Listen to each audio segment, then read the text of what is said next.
Before I begin, I just want to ask if Damaris or Dionysius are with us this morning.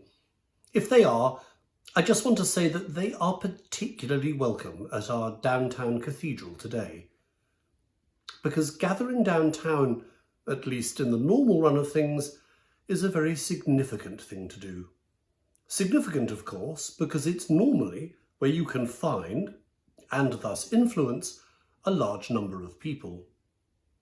Notwithstanding the power of television and the media, we shouldn't forget the unique impact to be felt at a large concert, sports event, or even, as President Trump has demonstrated very effectively, a political rally. And so it is that en route from Thessalonica to Corinth, Paul finds himself in Athens, where if you read the whole story of his visit, which is only 8 verses more than the portion allocated to us for this morning's service, you'll discover the great apostle is deeply distressed. Deeply distressed because he sees that the city is full of idols which prevent the cosmopolitan and diverse people of Athens from hearing the good news about Jesus and the resurrection. Paul's response to his distress at this situation is one of the most noteworthy events in the Bible. For he doesn't fight the idolatry and ideology he witnesses by trying to shout his own ideology at a louder volume.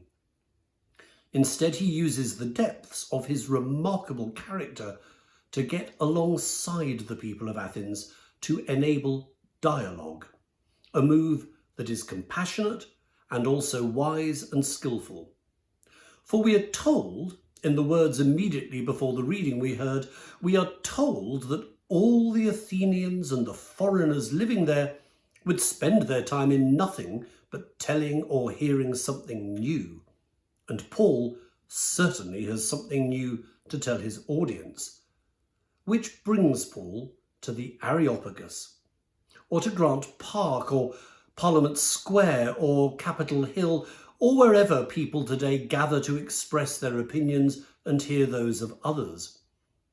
And as he commends the Athenians for being extremely religious, Paul shows them that their instinct that they are all the offspring of God, that in God they all live, move and have their being, is in fact very close to the good news of Jesus Christ and his resurrection. And Paul does this surrounded by the idols, the ideologies and the outlooks of Jews, Epicureans, Stoics, and for sure people of a great many other belief systems and values. For that's what you will find in a large and diverse city, both then and now.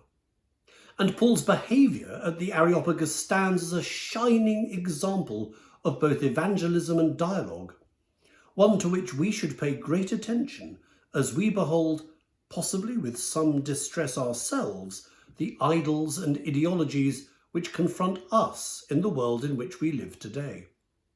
Idols and ideologies such as the supremacy of one skin colour over another, of which we were reminded by the murder of Ahmaud Arbery and the spectacular failure of authorities in Georgia to arrest his killers until the pressure of social media called them to account.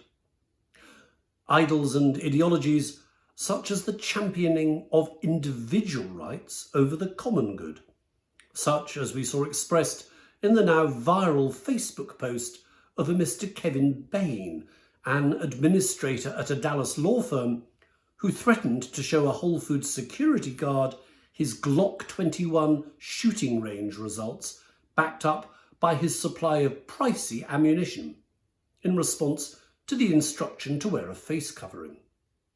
That his employers, on being shown the post, immediately fired him will not, I fear, dampen down such ideologies which seem to be dangerously on the rise across the nation. Idols and ideologies, even such as holding public acts of Christian worship under lockdown, as happened in this very city just last Sunday at the Metro Praise International Church and the Elim Romanian Pentecostal Church, and which, for all I know, are happening again today. While I yearn for the point at which we will be able to re-enter our cathedral and worship in person, I stand with Mayor Lightfoot in her condemnation of the leaders of those churches, for they have made even the worship of the one God an act of idolatry. Paul was deeply distressed at the idols of Athens and did his best to lead his diverse hearers from their idolatry and ideology to something far better and more attractive, a good news for all God's offspring, a good news not fed by the selfish and petty needs of individuals or factions, but offered in love for the whole world. This week I heard a moving story of a young woman of the street dying in hospital, convinced that after her unfortunate life she was destined to go to hell. In tears she said to the nurse at her bedside, "Pray God that you may never be in the despair I am in at this time." The nurse replied, "Oh, my girl, are you not now more merciful than the God you think you're going to? Yet the real God is far more merciful than any human creature ever was or can ever imagine." This was not a COVID-19 death, for it occurred the best part of 2 centuries ago. The insightful nurse who accompanied this poor soul in her last hours, of course, was none other than Florence Nightingale, whose 200th birthday fell on Tuesday of this week past. Florence remained a member of the Church of England throughout her long life, and indeed is observed both in the English Church's calendar and in our own in the Episcopal Church. But for all that, she would have been very much at home in Athens, for her religious instincts and interests were very broad. In an age where it was far less common, she was a firm believer in universal salvation and found much of value in Unitarianism and in many pagan and Eastern religions.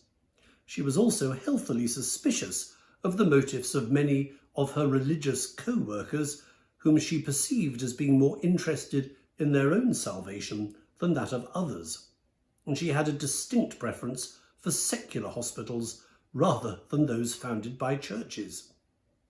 Today's brief gospel reading comes just a few verses after Jesus has dumbfounded his closest followers by insisting on washing their feet, acting out for them how true love is expressed in the service of others. It's on the basis of the new commandment that Jesus draws the link between loving God and keeping commandments, because for Jesus it is love and service that is the antithesis of the kind of idolatry and ideology that divides God's offspring and sets them against one another. My dear friend and opposite number at the Cathedral in Cincinnati, Dean Gail Greenwell, is in the process of moving into a much-deserved retirement. She was rightly touched by a farewell note she received, which quoted a political scientist's observation that ideology is over-talked in public life and character is under-talked. Her erstwhile parishioner went on to say, "Happens in religion too, but not here on your watch. You taught character every day simply by living it." A fine tribute to a priest entering retirement, this statement is true not just for my friend Gail, but for Florence Nightingale, and even more for that most remarkable of orators, St. Paul, whose character shone through his speaking and writing. After his great speech in Athens, Luke tells us that some of them joined Paul and became believers, including Dionysius the Areopagite and a woman named Damaris, and others with them. I hope that Damaris and Dionysius are with us today, and if they, or their modern-day successors, have entered this great city even virtually, I pray that they may see in us who make up St. James Cathedral character shot through with a love of God and of all God's offspring, a love that binds up the wounds and eases the pain caused by those whose idolatries and ideologies bring grief to the world around them. Amen.